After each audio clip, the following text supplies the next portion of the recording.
আছে আল্লাহ তাআলা বলবে কুলু ওয়াশরাবু হানিআম বিমা কুনতুম তা'মালুন। আমার বান্দা বিগত জীবন দুনিয়াতে যে আমল করছো তার বিনিময়ে আজকে জান্নাতে খাও পান করো, ওগুলোর বিনিময়ে। কুলু ওয়াশরাবু হানিআম বিমা আসলাফতুম ফিল আইয়ামিল খালিয়া।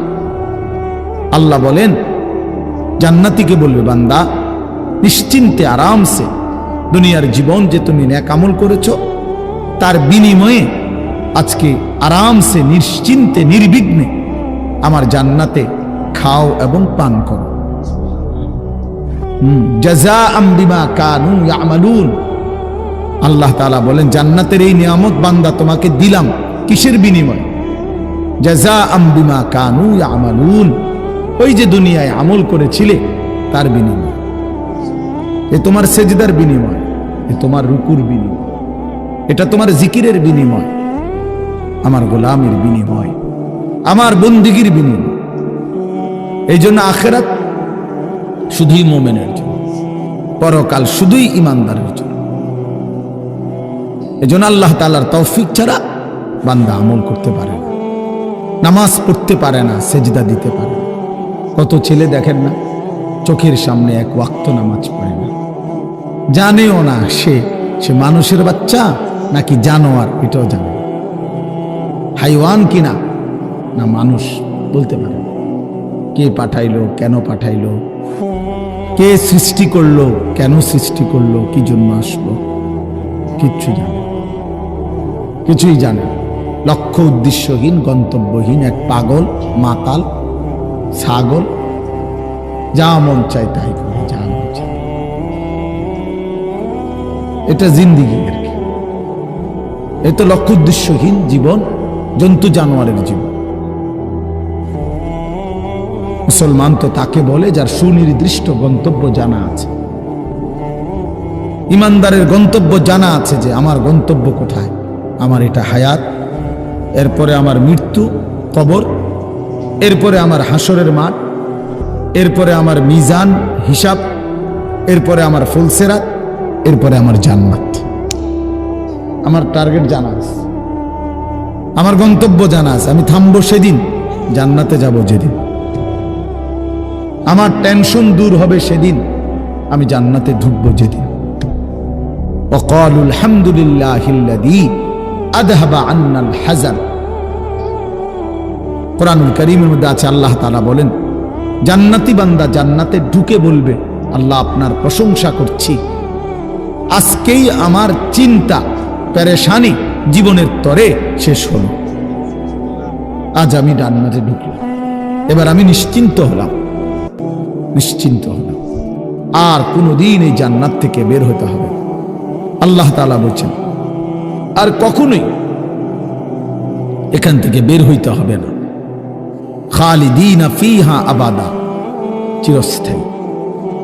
চলেন বাপ, এই জন্য বললাম নিজেদের ছেলে নিজেদের মেয়ে নিজেরাও ইনসাফের সাথে ভাইবেন যে আপনি আখিরাত চিনেন কিনা। আপনার ছেলে মেয়েগুলো যেই জীবন পরিচালনা করতেছে এতে কি মনে হয়, এতটুকু আন্দাজ করা উচিত যে আমার ছেলে আসলে আখিরাত চিনে কিনা, আমার ছেলের সামনে কোনো গন্তব্য আছে কিনা, নাকি এই মোবাইল, নারী, ছবি, জিনা, ব্যভিচার, মদ, জুয়া, নাচ, গান, উলঙ্গ দৃশ্য, হালাল হারামের কোনো বাজ বিচার নাই, পাক নাফাকের কোনো বাজ বিচার নাই, লজ্জা শরম হায়া কিচ্ছু নাই। যখন যা মন চায় খাইতেছে, হ্যাঁ, যা মন চায় তাই করতেছে। তো এই খামখেয়ালি জীবন, যখন যা মন চায় তাই, হালাল হারাম, জায়েজ না জায়েজের জীবন, যার পার্থক্য নাই, আল্লাহ তাআলা কোরআনে বলছে তার উদাহরণ হলো ফামাসালুহু কামাসালিল কালব, কুত্তার মতো। হ্যাঁ, এটা কোরআন শরীফের আয়াত। ওই জীবন কুত্তার জীবন, কুকুরের জীবন। এই জন্য আমি সবসময় এটা বুঝি, বেনামাজির জিন্দেগি কুত্তার জিন্দেগি। এই ফজরের নামাজ না পড়ে যে জানোয়ারগুলো ঘুমায় থাকে এগুলা কুকুরের জিন্দেগি। খালাস।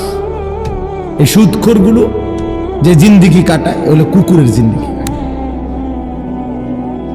এই হারামখোরগুলো যে জীবন কাটায় এটা জানোয়ারের জীবন। কোরআন শরীফের আয়াত এটা। ওয়াত্তাবাআ হাওয়াহু ফামাসালুহু কামাসালিল কালব। আল্লাহ বলছে মনের ইচ্ছা মতো যে চলে, আল্লাহর হুকুমের পরোয়া করে না, হালাল হারাম এর পার্থক্য যে মানে না, আল্লাহ বলছে তার উদাহরণ কামাসালিল কালব, কুত্তার মতো, কুকুরের মতো। ইন তাহমিল আলাইহি ইয়ালহাস আও তাতরুকহু ইয়ালহাস। আল্লাহ বলছে কুকুরের স্বভাব, দৌড়ানি দিলেও জিহ্বা লম্বা করে হাঁফায়, ছেড়ে দিল দাঁড়ায়া দাঁড়ায়া জিহ্বা লম্বা করে হাঁফায়, জিহ্বা লম্বা করে হাঁফায়, এমন করে। এ কুকুরের স্বভাব। পেলেও অতৃপ্ত, না পেলেও অতৃপ্ত, থাকলেও অশান্তি, না থাকলেও অশান্তি। কারণ হারাম করছে, নাফরমান যে, আল্লাহর অবাধ্য যে, পাক নাফাক, হালাল হারাম, যার কাছে সুদ আর ব্যবসা একই রকম মনে হয় সে কি মানুষ নাকি? যার কাছে আপন বউ পরের মহিলা সমান মনে হয়, নিজের বউও দেখে, মানুষের বেডিও দেখে, তো তার কাছে কি কোনো হালাল হারামের পার্থক্য আছে কি? তো সে জানোয়ার না, তো জানোয়ার কে? সে জানোয়ার না, তো জানোয়ারটা কে? তাইলে বলে ইনসাফের কথা বলে, নাহলে বিচারে কর কি কয়। এই জন্য এটা সবসময় মনে রাখবেন, জওয়ান হন আর বুড়া হন, আমি হই আর আপনি হন, হালাল হারামের পার্থক্য যার মধ্যে নাই, কুকুরের মধ্যে কোনো হালাল হারামের পার্থক্য নেই, কুকুরের মধ্যে পাক নাফাকের কিছু নেই, কারণ যেহেতু সে জানোয়ার। কিন্তু মানুষ যে ইনসান, তার সৃষ্টিগত সত্তার মধ্যে হালাল হারামের অনুভূতি থাকতে হবে। মুসলমান তাকেই বলবে যার মধ্যে জায়েজ না জায়েজের পার্থক্য আছে, হালাল হারামের অনুভূতি আছে, পাক নাফাকের অনুভূতি আছে। কোরআনুল কারীমে আল্লাহ তাআলা এটা বলছেন। এজন্য নবীজি বলছেন আল হালালু বাইয়িন ওয়াল হারামু বাইয়িন। যেটা হালাল এটা স্পষ্ট, যেটা হারাম এটাও স্পষ্ট। নবীজি বলেন আমি অন্ধকারে রেখে যাই নাই উম্মতকে, একটা সেকেন্ডের জন্য আমি আমার উম্মতকে আড়ালে রেখে যাই নাই, সবকিছু আমি স্পষ্ট বলেছি। হালাল গুলোও পরিষ্কার করে দিছি, হারাম যা তাও স্পষ্ট করে দিয়েছি। 24 ঘন্টার যাবতীয় কর্মকাণ্ড আমি আল্লাহ স্পষ্ট করে দিয়েছি।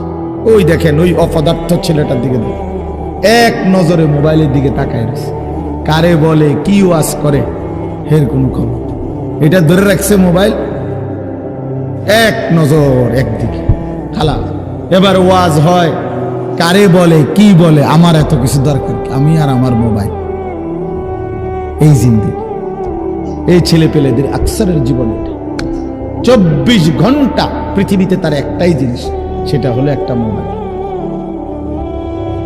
এটাই তার মা, এটাই তার বাবা, এটাই তার আত্মীয়, এটাই তার স্বজন। মোবাইলেই হাসে, মোবাইলেই কাঁদে, মোবাইলেই আবেগ, মোবাইলেই অনুভূতি,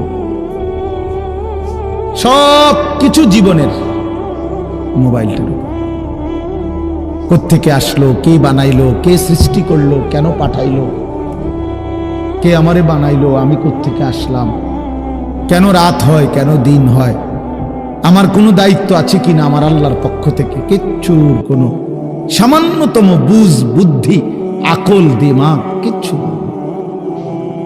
365 দিন, এক বছরে কোনো দিন নামাজ পড়ে না, তারও কিছু মনে পড়ে না, কেউ তারে মনেও করাইও দেয় না। কই তার বাপ কেডা, তার মা কি, কেউ একটু বলেও না যে কিরে বাপ তুমি যে এক ওয়াক্ত নামাজ পড়ো না, তুমি মুসলমানের বাচ্চা হইলা কেন, তুমি মানুষের বাচ্চা হইলা কেন। তার মা একটাবার বলে না, মা এ কেমন, সন্তানেই কেমন। আমার খুব আফসোস লাগে, এটা খুব আফসোস লাগে। মাঝে মাঝে মনটা চায় যে কি আসলে কি মুসলমান এত পাষাণ হইল কেমন, বাপে কেমন সন্তানেই কেমন, মাই কেমন মেয়েটাই কেমন, কেউ পর্দা করেন, মাও বেপর্দা মেয়েও বেপর্দা, বাপ ফুত জি ছেলে মেয়ে সবাই মিলে টেলিভিশন চায়, একসাথে নাচ গান নর্তকীর ছবি নাটক সিনেমা দেখতেছে। ছি ছি ছি ছি, কত নিকৃষ্ট মুসলমান, কত বেশরম বেহায়া নির্লজ্জ হইলে এত বড় বেশরম হইতে পারে। আত্মমর্যাদা আত্মসম্মান লজ্জা যদি এক বিন্দু থাকতো তাইলে তো বাবা জিজ্ঞেস করতো যে কিরে বাপ, তুই মুসলমানের ঘরে জন্ম নিয়া এক ওয়াক্ত নামাজ পড়ে না, তুই কেমনে রে আমি মুসলমানের সন্তান হইলি? তুই মুসলমানের ঘরে সন্তান হইলি কেমন? আরে এইটা তো আগে বোঝাপড়া করার বিষয় ছিল। তোর বিদেশ, তোর চাকরি, তোর দাখিল, তোর এসএসসি বেড়া এডি বাদ দে বেড়া, থো বেড়া এডি পরের কথা বেড়া, আগে তুই মুসলমানের বাচ্চা কিনা আগে এটা বল বেটা। তোর নামাজের বোঝাপড়া কর আগে বেটা। কিসের তোর বিদেশ, আবার কিসের তোর দেশ? তোর চাকরি দিয়ে আমি করব কি? তোর ব্যবসা দিয়ে আমি করবো কি? তোর উপার্জন খাইয়া আমি করবো কি বেটা? তুই তো হারাম কর, তো নাফরমান। এতটুকু যদি বিবেক বাবার না থাকে, সেটা কেমন বাপ, এ কেমন অভিভাবক, এ কেমন মুসলমান মা বাবা যাদের হৃদয়ে এই কথা আসলো না? আপনার তো উচিত ছিল আগে এই বুঝাপড়া করা, আগে ছেলের সাথেই বুঝাপড়া করেন। তুই মুসলমানের বাচ্চা কিনা আগে এটা বল। মুসলমানের বাচ্চা 16 বছরে এক ওয়াক্ত নামাজ ছাড়া থাকে কেন? কথা বলেন, ইনসাফ কি বলে? ইনসাফের কথা বলেন, বিচারের কথা বলেন। ছেলেগুলোকে আপনারা এভাবে ছেড়ে দিলেন, আর তোমরা ছেলেরাও বাবা এভাবে নষ্ট হয়ে গেল। অনাদরে অবহেলায় এমন সুন্দর জীবন, এমন সুন্দর যৌবন, শরীর স্বাস্থ্য সব শেষ করে দিলাম। একবারও মনে পড়লো না তোমারও তো শেষ আছে বাপ। রাত যেমন ভোর হয়, দিন যেমন রাত হয়, তোমারও হায়াতও একদিন শেষ হয়। প্রতি ঘন্টা মিনিট সেকেন্ড যায় মানে তোমার হায়াত যায়, আমার হায়াত যায়, ঠিক না? তো আল্লাহ আমাদেরকে বুঝ দান করেন। এজন্য বাপ আমরা ভাবা উচিত, আমাদের এটা ফিকির করা উচিত। এ ছোটরাও বড়রাও মাঝ বয়সীরাও, এত লাগাম ছাড়া মানুষ হয় না। মুসলমানের জীবন এত বড় জন্তু জানোয়ারের মতো হওয়ার কথা না বাবা। হ্যাঁ, গুনাহ হইতে পারে, গুনাহ আমারও আছে আপনাদেরও আছে, গুনাহ হইতে পারে, হবে। সেটা হলো হুচট খাওয়া। মানে চলার পথে আমি 10 কিলো পথ হাঁটলাম, আমি 30 কিলো পথ গেছি এক জায়গা থেকে আরেক জায়গায়। তো এই চলার পথে হয়তো একবার আধবার পড়ে যাইতে পারি, পিছলা খাইতে পারি, ঠিক আছে, এটা হইতে পারে। কিন্তু আমি বুঝি 30 কিলোমিটার একেবারেই পড়ে রইলাম, পিছলা খাইয়া রইলাম, তাহলে ভুল আমার হইতে পারে, গুনাহ আমার হইতে পারে। আমার 6 মাসে কোনোদিন নামাজ ছুটে যাইতে পারে। আমি জীবন চলার পথে কখনো কাউকে রাগ করতে পারি, গালি দিয়া লাইতে পারি, এটা তো হওয়া স্বাভাবিক, হইতে পারে। কিন্তু লাগাতার প্রতিদিন একরকম, এটা মুসলমান? কথা বুঝছেন কিনা আমার? আপনি বুঝি এখানে প্রত্যেকদিন মিশা কথা কইবেন, আপনি বুঝি প্রতিদিন সুদ খাইবেন, আপনি বুঝি প্রত্যেক দিন ওজনে কম দিবেন, এটা বুঝি মুসলমান? আপনি বুঝি একদিনও নামাজ পড়তেন না, আপনি বুঝি 365 দিনে কোনোদিন ফজরের নামাজ পড়তেন না, এটা মুসলমান? তো এটা তো হুচট খাওয়া না, এটা তো গাদ্দারি, এটা তো ইচ্ছা করে ঠান্ডা মাথায় ধীরে সুস্থে ভেবে চিনতে আল্লাহর সাথে গাদ্দারি করতেছে, আল্লাহরে বুড়া আঙ্গুল দেখাইতেছে যে দেখো কইলা কেন সেজদা দিতাম না, চাই কিতা করতাম। আল্লাহ বলবে অসুবিধা নাই বান্দা, বাতে না খাও, আর তো বেশি কিছু না, দুগা খানাই তো খাও আর ঘুম যাও, খানা তো কুত্তাও খায়। তবে মনে রাখো কবরে আইসো, একটা লাথি দেওয়া মু ফেরেশতারে দিয়া, একটা লাথি, এক লাথিতে বুঝবা আমার নাফরমানির শাস্তি কি। কাল্লা সাউফা তা'লামুন সুম্মা কাল্লা সাউফা তা'লামুন। আল্লাহ বলে বান্দা কবরে আইসো, আমি বুঝায় দেব আমার নাফরমানির শাস্তিটা কি। ফেরেশতা দুই কান বরাবর, আল্লাহর নবী বলছেন নাফরমানের কবরে ফেরেশতা ফায়াদরিবু দারবাতান বাইনা উযুনাইহি, দুইটা কান বরাবর ঘাড়ের মধ্যে প্রত্যেকটা আঘাত করবে লোহার হাতুড়ি দিয়ে। ফায়াসিহু সাইহাতান, নাফরমান কবরে এত জোরে চিৎকার করবে, ইয়াসমাউহা মান ইয়ালিহি ইল্লা সাকালাইন। আল্লাহর নবী বলেন দুনিয়াবাসী, মানুষ এবং জিন ব্যতীত আল্লাহর সব সৃষ্টি ওই বেঈমানের কবরের চিৎকার শুনতে পাবে, এমন জোরে চিৎকার দিবে। একটা একটা আঘাত এভাবেই চলবে কিয়ামত পর্যন্ত, এভাবেই চলবে কিয়ামত পর্যন্ত। আল্লাহর নবী সাল্লাল্লাহু আলাইহি ওয়াসাল্লাম বলেন নাফরমান পাপীকে যখন কবরে রাখা হবে, তিনটা প্রশ্নের উত্তর যখন নাফরমান দিতে পারবে না, সাথে সাথে কবর তারে এত জোরে একটা চাপ দিবে, একটা চাপ দিয়া ডান পাশের মাটি বাম দিকে, বাম দিকের মাটি ডান পাশে চলে আসবে, হাত্তা তাখতালিফা আদলাউহু। আল্লাহর নবী বলেন ডান পাশের পাজরের হাড্ডি ভাইঙ্গা বাম পাশে ঢুকে যাবে, বাম পাশের হাড্ডিগুলো ভাইঙ্গা ডান পাশে ঢুকে যাবে। নবীজি দেখায়া দিছে হাত্তা তাখতালিফা আদলাউহু, এইভাবে দুই আঙ্গুল একটা যেমন আরেকটার মধ্যে ঢুকে যায়, আল্লাহর নবী বলেন এভাবে পাজরের হাড্ডি একটা আরেকটার মধ্যে ঢুকে যাবে।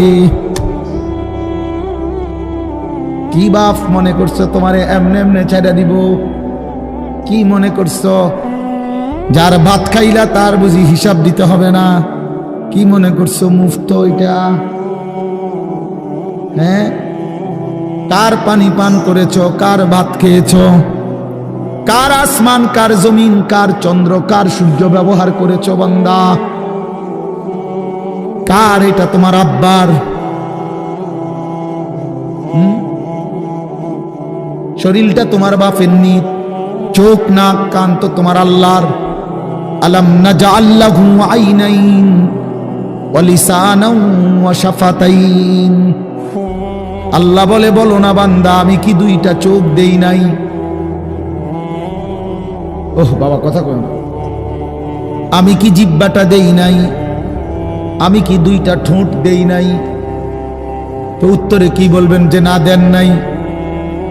কি বলবেন? কথা বলেন। তো এই কথা বলার হিম্মত আছে কারো যে আল্লাহ আপনি চোখ দেন নাই, আপনি ঠোঁট দেন নাই? কারো সাহস আছে কিনা এটা বলার? তাইলে আল্লাহই তো দিয়েছেন।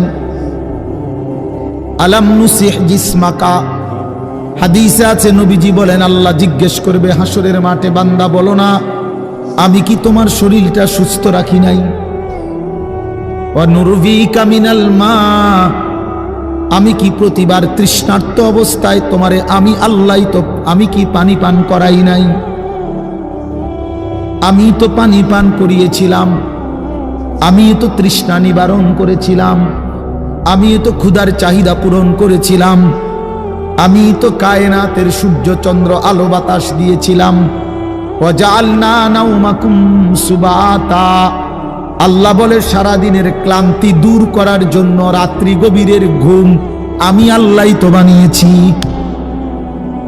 ওয়াজআলনাল লাইলা লিবাসা, অন্ধকার কালো চাদর দিয়ে ঢেকে পৃথিবীটাকে অন্ধকারাচ্ছন্ন করে দিয়েছি আমি আল্লাহই তোমার ঘুমের উপযুক্ত পরিবেশের জন্য। আবার দিনের বেলা আলোকিত করে দিয়েছি তোমার উপার্জনের সুবিধার জন্যে। রাতে তুমি ঘুমাইবা এই জন্য অন্ধকার করে দিয়েছি, দিনে তুমি রোজগার করবা এই জন্য আলোকিত করে দিয়েছি। সুবহানাল্লাহ। ওয়াজআলনান নাহারা মাআশা, উপার্জনের জন্য দিন বানিয়েছি, ঘুমাইবার জন্য রাত বানিয়েছি। ওয়াজআলনা সিরাজান ওয়াহাজা, একটা উজ্জ্বল সূর্য আমি আল্লাহই বানিয়েছি। وأنزلنا من المعصرات ماء ثجاجا, জমাট বাঁধা মেঘ থেকে আমি আল্লাহ অঝোর ধারায় বৃষ্টি নামিয়েছি। এই জমিনটাকে সিক্ত নরম করেছি, ছোট্ট ছোট্ট ছিদ্র বানিয়েছি। তোমার অনাদরে ফেলে দেওয়া দানা আমি আল্লাহ কুদরতি স্বয়ংক্রিয় মেশিন দিয়ে আমি আল্লাহ জমিনের নিচে আমি নিয়ে এসেছি। কয়দিন পরে আবার আমি আল্লাহ সেই ছোট্ট দানা থেকে নতুন গাছ বের করে দিয়েছি। লিনুখরিজা বিহি হাব্বান ওয়া নাবাতা, রিজিকের ব্যবস্থা আমি করলাম, ঘুমের ব্যবস্থা আমি করলাম, উপার্জনের পরিবেশ আমি করে দিলাম, শরীর স্বাস্থ্য জীবন যৌবন আমি দিলাম। আমি কেন সেজদা পেলাম না?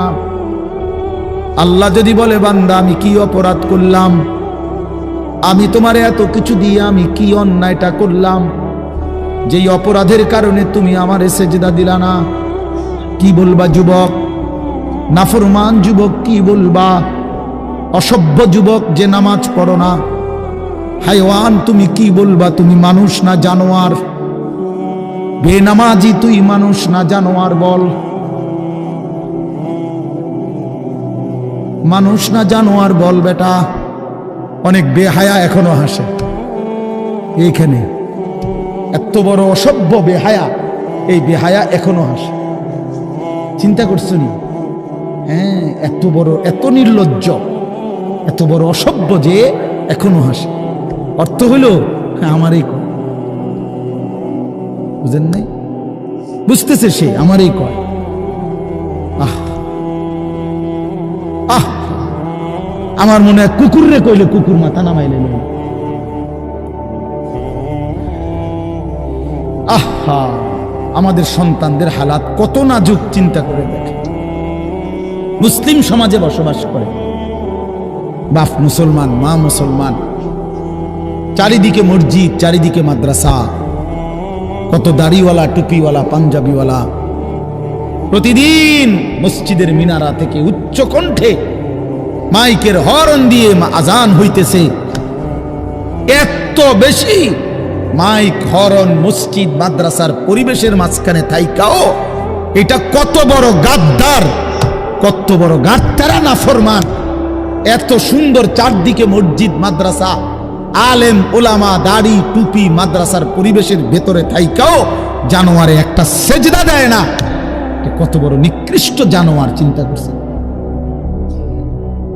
এই বাপ, এমন সন্তান পাইলা কবরে যাই আফসোস ছাড়ার কিচ্ছু নেই। আজকে যদি এই আফ্রিকার জঙ্গলে থাকতো তাহলে হয়তো যে বাবা এত বড় আফ্রিকার জঙ্গলে ছিলাম যেখানে কোনো দিন কোনো আজান হয় নাই, যেখানে কোনো মসজিদ দেখি নাই, মাদ্রাসা দেখি নাই, আল্লাহ চিনব কোত্থেকে? আমি তো আফ্রিকার জঙ্গলের ভিতরে থাকতাম। বলেন, একটা ছেলে বলেন, এই ছেলেগুলো বেনামাজি যে ছেলেগুলো, এদেরকে জিজ্ঞাসা করেন যে বাবা তুই কি আল্লাহ চিনলি না, না রাসূল চিনলি না? তুমি বাবা কি মসজিদ চিনলা না, মাদ্রাসা চিনলা না? কোনদিন কি কোরআন দেখলা না? কারো লাশ, কারো জানাজা, কারো কবর কিছুই দেখো নাই?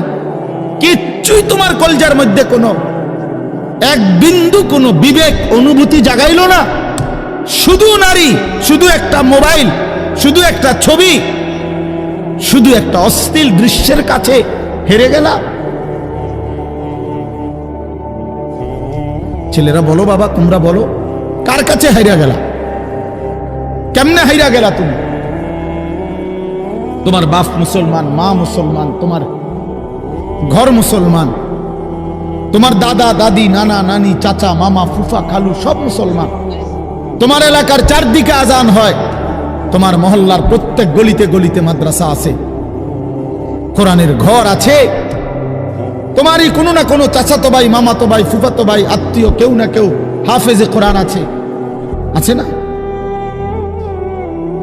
তালেবে ইলম আছে, মাদ্রাসায় পড়ুয়া আছে।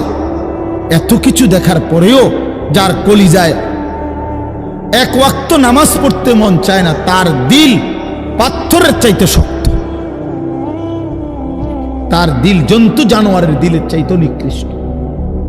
কারণ এ বড় শক্ত হারামি, মনে রাখে, সে কিছুই মনে করে না আল্লাহকে, কিছুই মনে।